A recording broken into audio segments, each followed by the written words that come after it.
बहुत समय पहले भारत भूमि में 3 ऐसे आचार्य हुए जिन्होंने मानव को ईश्वर से जोड़ने का मार्ग दिखाया।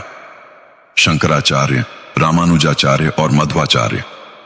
तीनों के मार्ग अलग थे, पर लक्ष्य एक, परम सत्य तक पहुंचना। पहले आते हैं आदि शंकराचार्य। दक्षिण के केरल में जन्मे इस बालक ने 8 साल की उम्र में ही वेदों को कंठस्थ कर लिया था। उन्हें भीतर से एक पुकार सुनाई दी, सत्य क्या है?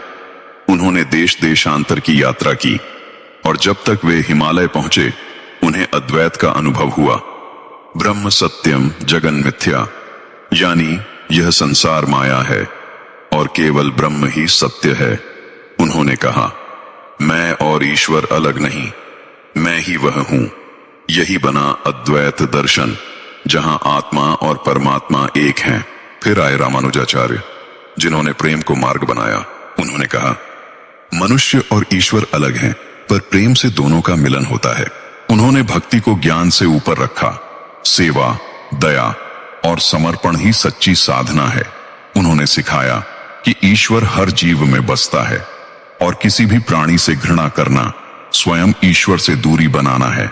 यही बना विशिष्टाद्वैत दर्शन, भक्ति में एकता का भाव। अंत में आए मध्वाचार्य, जिनका संदेश था ईश्वर और जीव दो हैं और उनका संबंध प्रेम का है, समानता का नहीं। उन्होंने कहा, मानव को अपनी सीमाओं को जानना चाहिए और ईश्वर के अधीन रहना ही मुक्ति का मार्ग है। उनके द्वैत दर्शन ने संसार को यह समझाया कि विविधता में ही सत्य छिपा है और प्रत्येक आत्मा का अपना अलग स्वरूप है। तीनों के मार्ग अलग थे।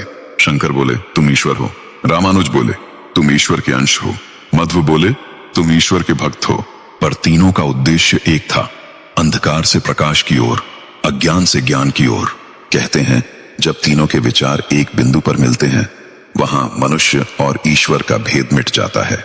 एक शिष्य ने गुरु से पूछा, गुरुदेव, कौन सा मार्ग सही है? गुरु मुस्कुराए, जिस मार्ग पर तुम्हारा हृदय शुद्ध हो जाए वही सही है। और यही है पाथ टू गॉड, जहां साधक, साधना और साध्य तीनों एक हो जाते हैं। अंत में बचता है बस एक अनुभव, ईश्वर तुम्हारे बाहर नहीं, तुम्हारे भीतर ही है।